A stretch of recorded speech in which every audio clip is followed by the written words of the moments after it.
Coming to you from Orange County, California, this is the Jugglife podcast with Max Ada and Chad Wesley Smith.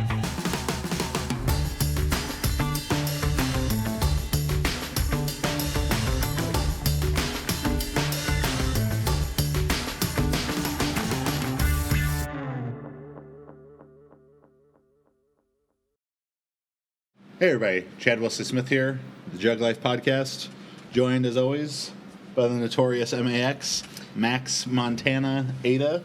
How you guys doing? And our guest today, Mr. Jeff Nichols. Jeff, how you doing, bud? Good. So Jeff is many things. Coach, former Navy SEAL, speaker, author. Maybe? Kinda. I've written a foreword for a book. Author-ish. Yeah, all right. I'm working on a kids book called Christmas Ninjas. Nice. We'll come back to Christmas Ninjas. I got to meet Jeff for the first time probably like 4 years ago. 4 years ago at Summer Strong. Yeah, Summer Strong. We shared a very unique experience together. Are people allowed? Is this classified Let's go for it. information? No, it's not. So one of my first interactions with Jeff was waterboarding someone. A volunteer. This was waterboarding by his own fruition, and I was actually concerned for myself.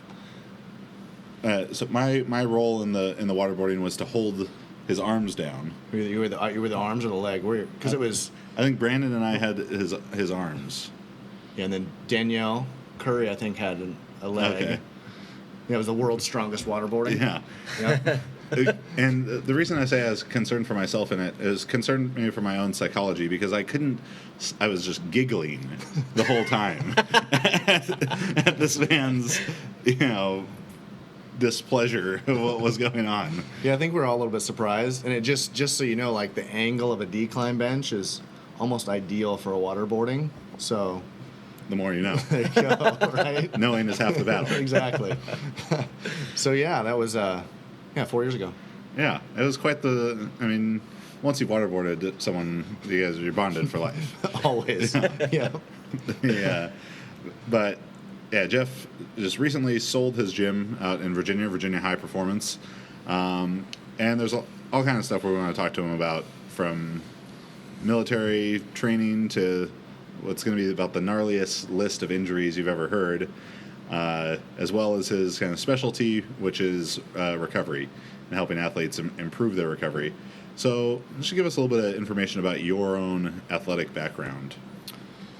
All right, probably not terribly unlike most strength coaches if you are like our profession, I guess. Like college athlete, played baseball at Troy University, stayed on. For various reasons, I stopped playing baseball. Just kind of a lot of friends struggling in the minor leagues, and that wasn't exactly I think that like the minor league minimum at the time was like $850 a month.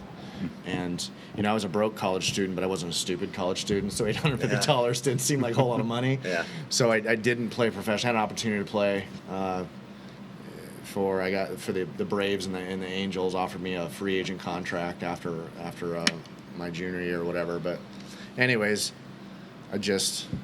for me, I was a small child, very stereotypical small child, find the weight room kind of thing. I always had a passion for training. So when my playing years ended, I just became timing being what it was at Troy University was the first time that the university was offering an assistant strength coach position. I marched down there, and then Coach Shaughnessy, who's still down there, Richard Shaughnessy, is a program manager there. I was like, hey, Coach, I'm working for you. And he's like, ironically enough, the university just gave me, he's like, so you want the job? Like, got it. Became an assistant strength coach there and stayed there for about a year and a half into grad school, and then I joined the Navy. And in that time at Troy, did you overlap with like OC Umanura? Or? He was there, yeah. So when my last year there, we'll call it like my first year grad student, I left. DeMarcus Ware was there. It was his senior year. OC Osamura was there. Lawrence Tynes. They were all there at the time, and that was like pretty much the best people you could have gotten at Troy were all for sure. They were all at one time, and that was interesting because I remember being an underclassman baseball player, and DeMarcus was there, he's pretty undersized, believe it or not. Like he always had that crazy arm wingspan, but he wasn't the 270-pound guy. But looked more like a basketball player. Yeah, super lanky, but he's one of those guys that like he is a byproduct of certain talent and genetics, but his work ethic is like nothing I've ever seen. Wow. And he deserves every sort of accolade that he's ever gotten, for sure. So then you made the switch and entered the Navy. What kind of prompted that decision for you? Well, I think that when my sporting career ended, probably for many of us, you're probably, there's a part of you that's not really quite done to hang up that team uniform, I guess. So I don't know what it was as a child, or I guess older adolescence. It's kind of like, it's like difficult training. I kind of, I'm almost 40 now. So when I was 12, 13 years old, the internet was like in its infancy, or not even like 95, 96 timeline, right? I was in high school. There wasn't much to be said or heard or even thought about the SEAL community, but there was always like that very small whisper. And my girlfriend at the time's dad was an Army major in the reserves, and he had a SEAL friend, and you kind of hear those urban legends about them. This mythical. Yeah, right. These beast. Unicorns, those purple unicorns kind of thing. So that sort of mystique appealed to me on whatever level. That seed was planted at a young age. Yeah. And there was a point in time where that drive to do something that was supposed to be impossible, right? I was always very good at working harder than everyone because I was so undersized. Like my senior of high school, I wrestled 103 pounds. Wow. Being raised in Iowa, that was a bit of a fight. So I found my way there because long and the short range question is, I just wasn't ready to not be a part of a team. Right. And that to me seemed like one of those transitions where, now there's certainly some skill involved in that professional lifestyle, but the entry into the opportunity to getting, is effort driven. Right. So, and I was good at that, right? Working my ass off. And so it appealed to me. And in retrospect, it makes even more sense now. Like, I think I gained a lot more. Like, I always think, like, a person will be attracted to a sport for a reason, but what keeps them in sport or keeps them in a profession, that typically will change, right, as your priority change and lifestyle and the more you learn. So it changed over years why I stayed and why I kept doing what I was doing, but my reasons for going in really was just I wasn't ready to sit behind a desk and, make other people money. Yeah. So here we go. I joined the military. And of course, as people know, the first step, the most infamous step of the Navy SEAL process is buds. So, we see that in movies or on TV shows. But what is a day in the life of a buds cadet? Student, I guess. I think that the process is 27 weeks. Now, it's changed a little bit in the sense of, there was buds, and then there was jump school, and so then there's what's called SQT, SEAL Qualification Training. They were separate segments of training. Now they've kind of all been lumped together from beginning to end. It takes about a year or so, given the time of year and so forth. But any given day really is just, it's not meant to be fun, because I think the misconception is that, like, especially on the training side, I know we're going to get to that, is that the belief that buds is this forging process that teaches people to have this mental fortitude and understand is buds is purely a deselection process. It deselects people to get to the people that community is willing to train and invest in. Right.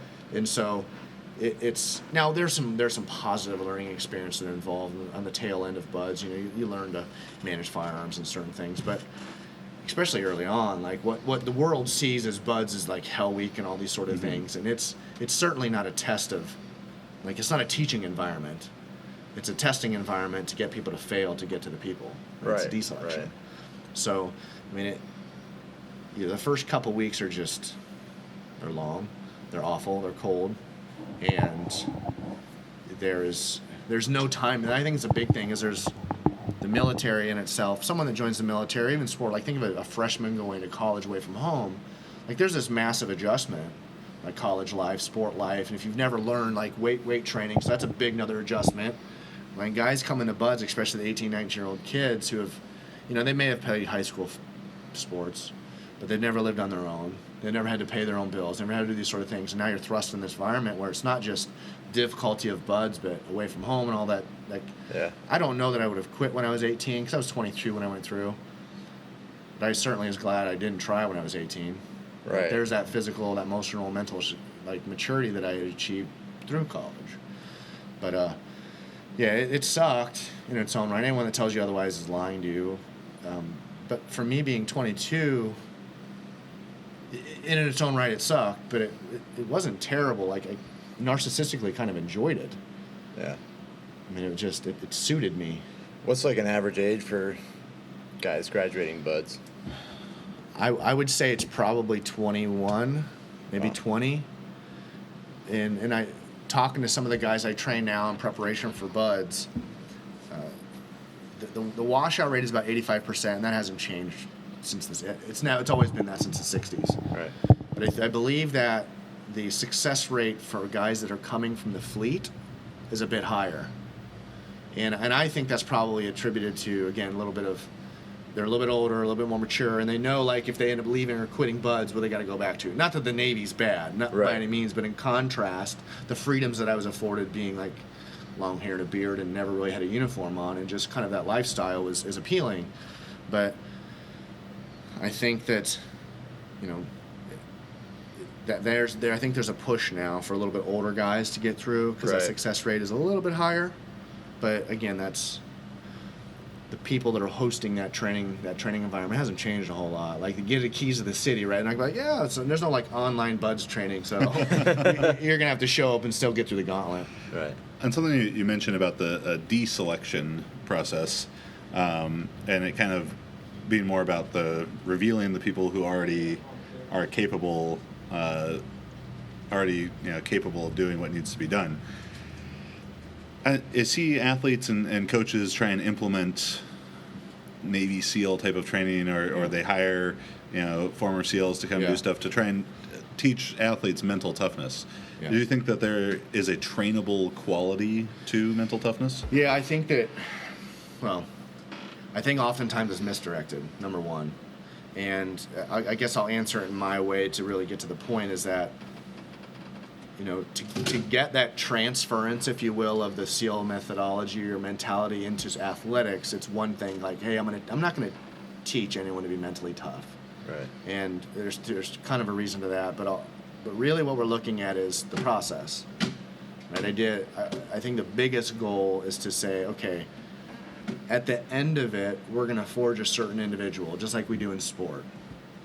And we're able to almost guarantee a successful group of people, because that process from inception is so tried and true.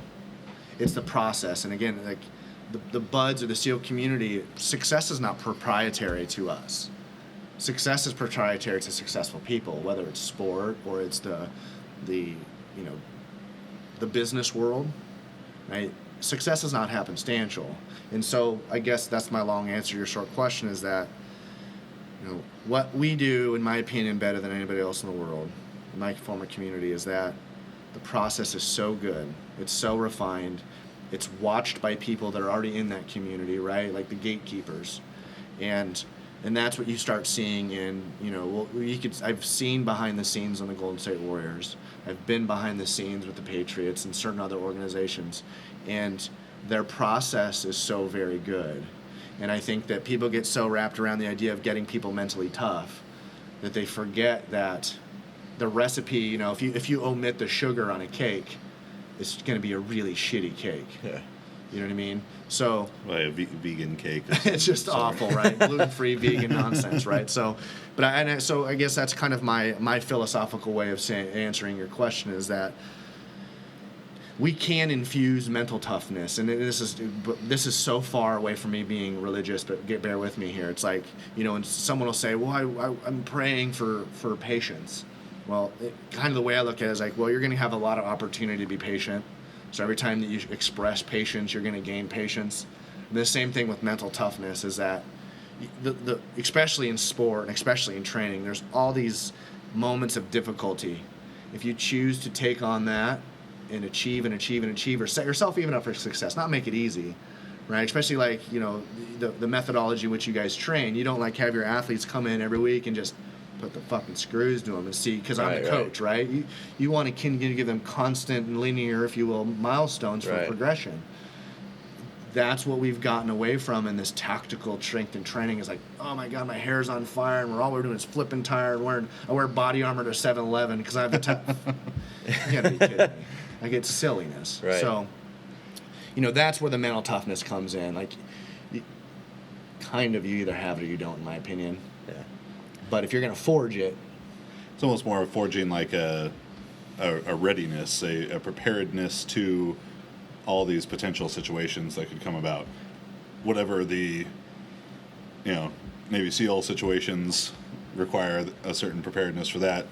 Powerlifting, weightlifting, football, all that stuff. It's like you have to, the more well-rehearsed, well-processed you've been to be ready for your circumstance. For sure. Is going to be kind of, I guess, what really expresses itself as that mental toughness. yeah, and it is that, I guess, the term that's been used is stress inoculation, I guess, is, Dave Grossman won a Pulitzer for On Killing.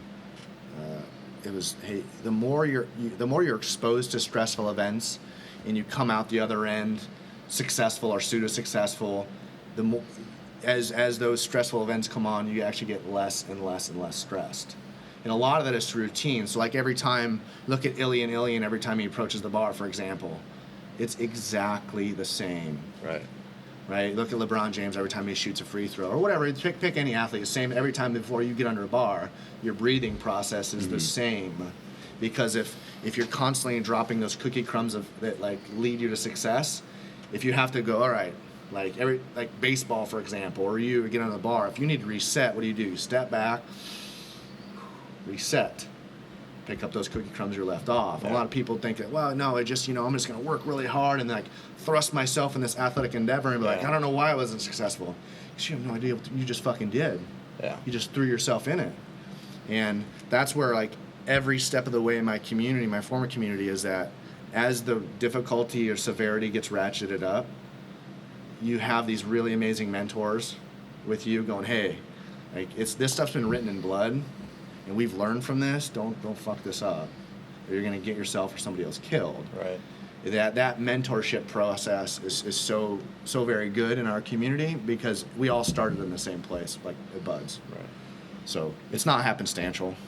Sounds a lot like what we talk about a lot, in especially in training, is like process orientation versus goal orientation, where people come in the gym and like, oh, my goal is to snatch whatever 100 kilos or something, and there's a fixation only on the end result, what they're gonna get. Yes. Versus, if I'm gonna snatch 100 kilos, I have to do this thing right and that thing right, and then each little process becomes the focus. And when all the processes start to happen correctly and over and over and over again, you end up at that final goal, but as a byproduct, not as the sole endeavor, right? That's adaptation. Yeah. Right? And there's a book called Attainment. It's a very small book called Attainment. It talks about a process, and I learned that a long time ago, kind of, I guess maybe it was happenstantially in my community, because the community, the way they forge people is good. Yeah. But I did a TED Talk last November on this very thing. It was like, we think that success is happenstantial, but it's so far from, like, you start dissecting your lifting career, coaching career, like you're in this position not because it was given to you, but because you refined your processes better than your peers. Right. And that's what people are trying to find from you all. When they come seek you out as coaches, it's not because we can say that an athlete's success is directly correlated to your coaching principles. But it's really what they're trying to find. They're trying to get your process based off of their needs. Right. That's what they're trying to get. And I think that's the message that the tactical community is really good at having and maintaining. They're just former guys and are not very good at sharing that. And I think a lot of that's because they probably didn't have the mentorship. They just had the veteran status. Right. And it's no disrespect to our veterans, because that's not the point at all. Because we are, as veterans, I think, are really set up for success because of the perspective we've been given. Like, I don't stress out over shit much. I don't. And that it's given me that, so I'm thankful. Yeah. And you started to touch on this for a second, but talking about this sort of ridiculous things you see being done in tactical type of training.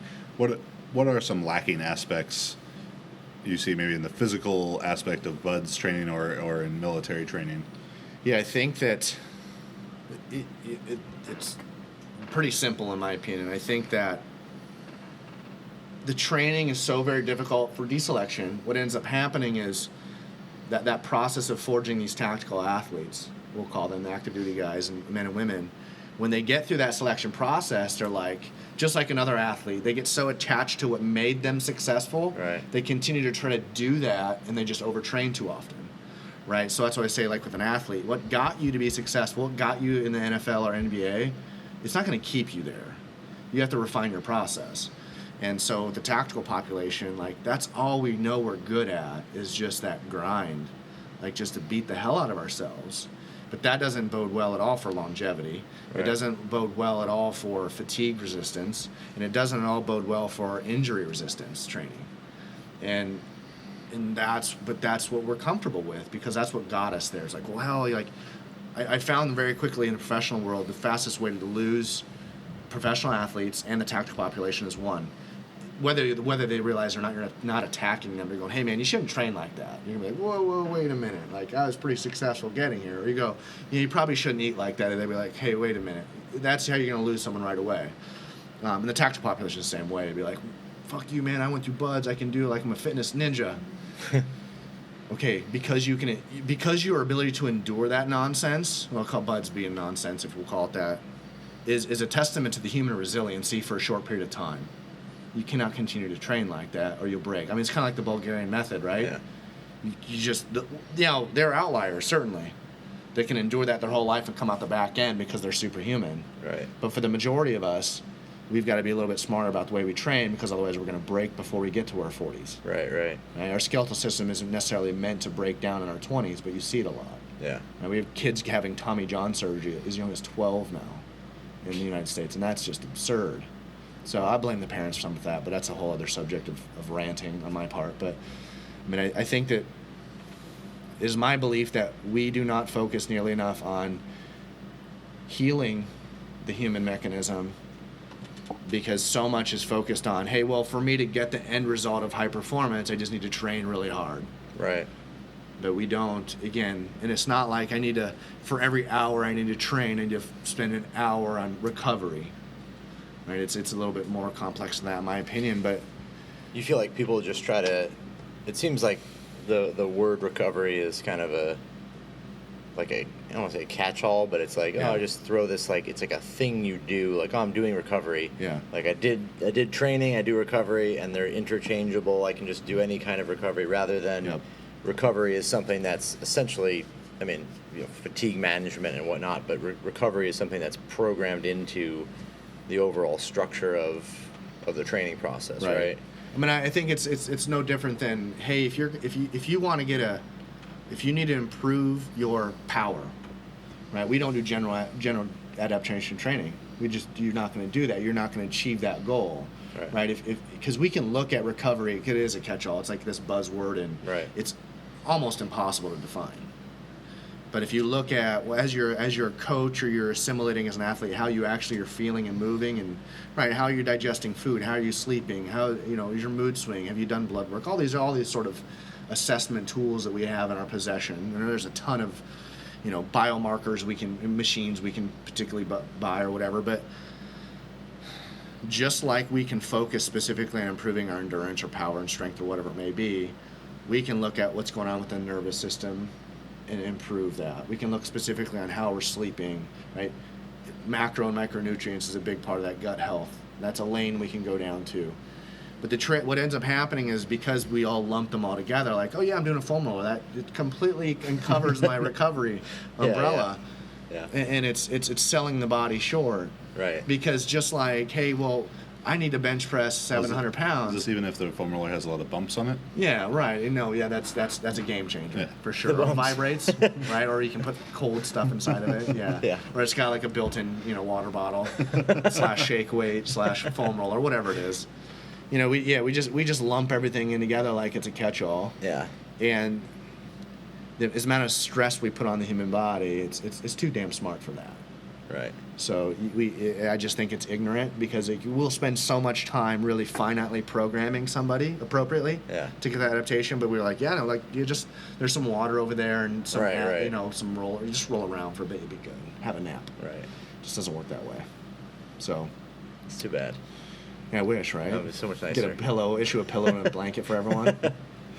So as you look at, you know, the need for tactical athletes, for sport athletes, for recovery, what are maybe some of the things you see people doing that's maybe a waste of time, and things that maybe you see people not doing enough of? Ooh, waste of time. Let's see here. That's kind of that. I think that's more determinant on, like, again, it's not that we're going to say foam rolling is a waste of time, but like for bigger guys like us, if you have some lower back issues, right, especially like you're going to need somebody else probably to manipulate that soft tissue and that bony structure to get it adjusted, right? So if the recovery isn't aggressive enough, or if it's just non-specific, I think that, I mean, you know, as far as a recovery modality that I think is a waste of time, man, I think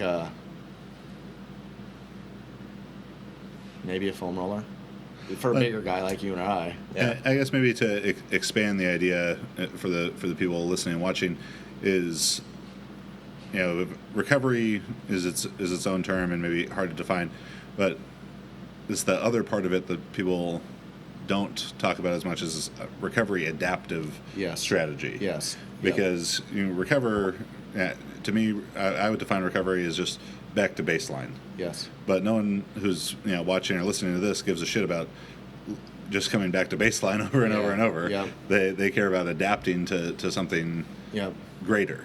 See, I always kind of lump this together. Like, we could take the wonkiest training program.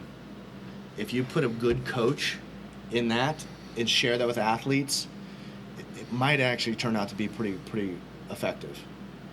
So the same thing as like any sort of recovery modality where you're using stim, ice, cryo, sensory deprivation, blood flow restriction, just diaphragmatic breathing, like the whole litany of things we could do.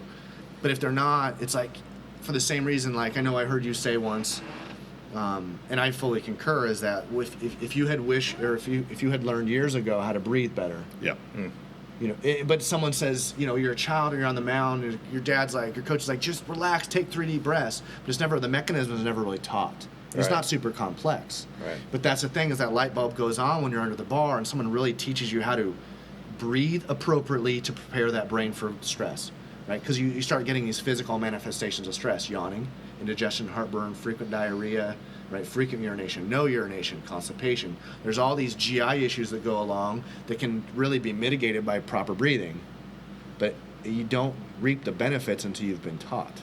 Right. So that's kind of where it's like, if you're just going to foam roll, you're just wasting your fucking time. Without, okay, there's a process to it. Like, what are we trying to achieve? If we're not achieving that, move on. Because you might need more stimulus. Right. Right? Just doing a cold plunge isn't going to work if someone hates water. If someone hates water, not going to work. Right? You're going to create more of a sympathetic nervous system response. So you got to take, I guess my soliloquy is over when I say, we can't be programmed the same way. You have different needs than I do, if you were programming for us. So recovery is the same way. You have to look at the individual and go, okay, what is this person's needs? Right. Because you can be wasting someone's time, and that's the last thing we need. As much time we put in training, we don't want to waste anyone's time. Right. One of the really cool things I think you've got going on now is, as I mentioned before, you recently sold your stake in your gym. But I mean, tell people about VHP and what you've done there the last couple of years, and then this sort of coaching knowledge quest that you'll be on for the next while. Yeah, David Carradine without the Thailand visit. Yeah. So, well, maybe we might know the back end of it. But, so my former business partner and I is like one of my closest friends, and he and I both had an unofficial position within Naval Special Warfare running components of the human performance program, the recovery side, and some other things. And so when we got out, we're both of us back in Virginia Beach. We look at it and go, well, at the time he had a daughter playing pretty high-level volleyball, junior volleyball, and so we got asked to do some camps for him and stuff, and it grew and grew, and we didn't have a facility, so we put a facility in. Worked with a lot of young athletes in the Virginia Beach area and surrounding areas. And what was about the most well-equipped? I've only seen photos, but yeah, it looked to me about the most well-equipped facility. We didn't skimp. We were really blessed because we had a gentleman that we have befriended over the years that was an angel investor and gave us a good bit of cash to take care of. So everything is Sornex in play, and we just because the reason why, and it's not to knock anyone else, but we looked at the majority of professional and amateur weight rooms, right, in college, and because our initial goal was just prepare a lot of, because Hampton Roads, the Virginia Beach area, is a juggernaut, for lack of a better term, no pun, I guess maybe it is intended, for high school athletics. Yeah. Like it's big time football, baseball, and track. This would be Allen Iverson, Ronald Curry. Yeah. DJ and Justin Upton, Michael, Kadire, Zimmerman, all these baseball players. Plexico Burris. I mean, the list goes on and on of guys coming out of there. Yeah. So, and still more. So we were looking at it going, we have so many athletes going into high-level athletics. Let's put a facility that, whether they're going to Clemson or they're going to South Carolina or Berkeley, whatever it is, right? Like they have the equipment and flooring and space and layout, and also the process and structure is the same, so we can prepare these athletes for future competition. So that's what we went with, and then it was well received. Word of mouth is very powerful, but also can kill you and crush you if you don't run the business right. Like I'll be honest, I'm not very empathetic with whiny parents. Now I love the kids, I appreciate, but we got to a point where my direction and kind of my segue into what I'm doing now got to the point where as much as I love I had some strength coaches that work with me. They're some of the best young strength coaches in the country, in my opinion. Like they're really good, wonderful people and good coaches. But I kind of got to the point where I didn't feel like, in the sense of like you get a young strength coach working here, for example, and they've got a lot to learn and keep up and catch up. It's not that I know everything, but I felt like I just professionally was kind of at this crossroads of like, I want to learn more. So I just, talking to my business partner, I was like, hey, this is kind of the direction I want to go. He wanted to maintain the facility, and I certainly wanted to see it continue to grow and for our strength coaches to have a great place to develop their skill. So I was like, hey, I'll go my separate way. You take all the rest of the ownership. I'll sell my side. And then now I'm basically, from now until whenever, a year maybe is kind of the time that I'm giving myself to, again, spend time with you guys. I'm going to see Mark Bell next week, and just going to travel the country and spend some time like a fly on the wall with people that I've always wanted to just watch. Not steal anything from them, but just like I just feel like I got a lot to learn. Mm-hmm. I really want. I've been doing this now for 17 years as a strength coach. I just feel like I've got a lot more to learn. So that's my quest for who knows how long. I've been afforded, financially I'm in a decent place where I don't have a whole lot of debt, right? And I'm just gonna go learn. I don't know. Stay tuned, because hell, I don't know what I'm exactly gonna do just yet. So all I want to do is like, I want to dance. No, I just want to coach, and I want to learn. Yeah. And that's cool. That's what I'm doing. That's very cool. That's gonna be a very awesome trip. The one thing we forgot here, which I gotta get to, is back to your military career. You sustained all the injuries. How would you get? All of them? Yeah. Yeah. Give us a little rundown here. Yeah, I had a couple of combat deployments, we'll say, and the wear and tear. I've documented 17 concussions on various. The military classifies those as loss of consciousness. That's the first time I met you. It was not at Sornex. It was at the TSAC. Yes, in San Diego. Briefly introduced. That's right. Because this is one of almost the first things that Jeff ever said to me is we're talking, And you said, you're like, well, I had 17 concussions, so if I kind of trail off at any point here, please forgive me. Yeah. I was like, holy shit. Yeah, I had some that were really pretty acute, and like I don't remember for a couple days, kind of thing, bleeding out of my eyes and ears and stuff. It was a little too close to a blast. Right.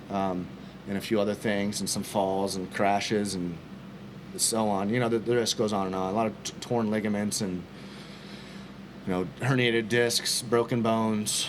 I've got some frag in my eye. That's why it's got some weird brownness to it, and some bullet holes and so forth. So, I mean, it's weird though, because I think like an injured athlete, a lot of good comes out of necessity from it. Yeah.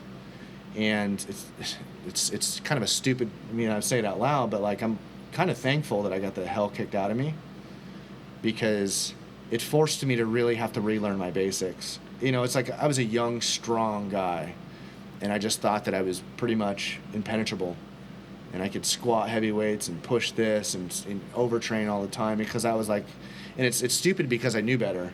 I mean, with my professional training as a CSCS and an exercise physiologist from college, like I just wasn't taking my own medicine until I got to the point where I was opiate addicted, like severely. That's my fault. That's not passing blame on our military. That was my doing, no one else's, my choice, to deal with my back pain and my shoulder pain and so forth. And it got pretty severe for a while. You know, hair was falling out, fingernails, and just my wounds weren't healing. And I met a very good friend of mine, Dr. John Sullivan, who is the sports psychologist for the Patriots for years. You know, it's a long story, but just very, very short, is just that I had someone that had worked in the world of concussions in hockey and the NFL and European football that I got to talk to, and he had seen it. And he looked at me and was like, this is a conversation I've had after. He's the forward. I wrote the book for his forward for his book. And he knew right away, like, the type of individual I was. And, like, because my short-term memory was gone, right? I couldn't finish sentences. I'd stand up to go do something. I'd forget where I was going. Like, I'd get up to go to the bathroom and I'd forget, kind of thing. Like, really. I could be in my car, my truck, driving, and I'm like, I don't even know where I'm going. It happened all the time. And I'm telling him this and I never talked about myself in that regard, just because you're guarded, you don't want people to see those weaknesses. And right away, he's just helping me create a process for those solutions. And still to this day, somebody I lean on. And, that's the big thing for me, is despite all of my injuries, because then you start seeing these sort of watermarks that exist in sport and athletes, the forgetfulness, or the lack of attention, and you start seeing digestion issues with people, a lot of chronic sleep issues in sport, and they've never been empowered with that process, because that process of getting them on the field or court or on the platform, it's almost set for them. But you get these 22-year-old guys that get 60, 70, 80 million dollars, and they're just like, keep being awesome, and they don't even know how to, because they were just that much better talent-wise.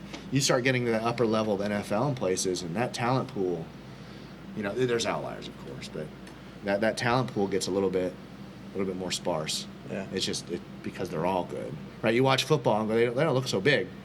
You stand in an NFL locker room, you're like, holy Christ, these guys are monsters. Yeah. You know what I mean? Because they all look, all the same size on TV. Yeah. So, anyways, that's the kind of my story about injury, is that I've there are a lot of guys that have fared far worse than me. My trauma, I'm a testament to resilience now. Like I said, I'm almost 40. My sella was destroyed, which is the sac that the pituitary sits in, or it was ruptured, not destroyed. So that fluid sits in there, and the patella sits, and it doesn't hold fluid. So my body doesn't regulate hormones right, testosterone, growth hormone, certain things. So I have to, I'm prescribed very low doses of a lot of different hormones. And I feel great. Like CPAP is like the greatest thing ever. It's like, because I have severe sleep apnea, because my nose has been broke, all these sort of things. I'm almost, like I say, I'm almost 40. I'm 39, and I feel fantastic for someone that's 39. Like, I feel really good. So that's the thing. As I look at some of I say older, I think that's the beauty of our profession and some of the sport is now you start seeing this. There is this progression of increasing in age and still maintaining a higher level of performance because, we'll call it recovery. People's awareness of how they're taking care of themselves is improving, and I think it's like we live in a great time of performance and training. I think it's awesome. Yeah. Wow. Any more questions? It's a lot of injuries. One or two. Yeah. So I have a thick medical record. Yeah. So. Damn. Any from sport? Like any injuries in sport, or all from? Not really. SEALs? I mean, I played baseball in college. I was a catcher. My knees are good. My hip, pre-injury stuff. I never even broke a bone until I joined the Navy. So you made up for it. I did. I certainly did. Yeah, I caught up. Yeah, I'm not lagging in that department of injuries now. But no, like I swam a lot in college. Yeah. Or I'm sorry, in high school. I swam probably for 15 years, and I think a lot of that was good in the water, really good in the water. I was good on the ground. I was just small and angry, just angry redheaded kid. Were you angry about how small and redheaded? I was. Not so much the red hair. I'm a bit of a day walker. Like I don't burn. I don't burn like the normal redhead. But I was. My dad was a big farm kid. I didn't get those genes. Yeah. I got my mom's genes, small and skinny. So here we are. Jeff, where can people learn more from you, learn more about you? Yeah, I guess my easiest way to find me is probably on Instagram, Jeff CSCS. Facebook, I kind of monitor, but not really. And then again, I get so many questions, and I'm happy to get them, about the tactical strength conditioning, because I do a lot of teaching for the NSCA on the tactical strength conditioning side. I started a YouTube channel because I get so many frequently asked questions, and I'm. And out of respect, I try to answer everybody thoroughly, but it's pretty time consuming. Yeah. So now I'm trying to collect, my videos online. People ask a lot about programming and progressions and recovery, and sleep is on there. Just, 5-10 minute videos on YouTube, and so it's easier for me now and saves a lot of time and effort, and it answers their questions much better. Where I can just direct them to the YouTube channel. Nice. So, or you can find me in Virginia Beach. Well, I'm not giving out my address because I just moved and no one knows my address. We'll leave it at that. Yeah, I feel like that. Probably not the best idea to come to my house unless you're invited. Probably not the best idea.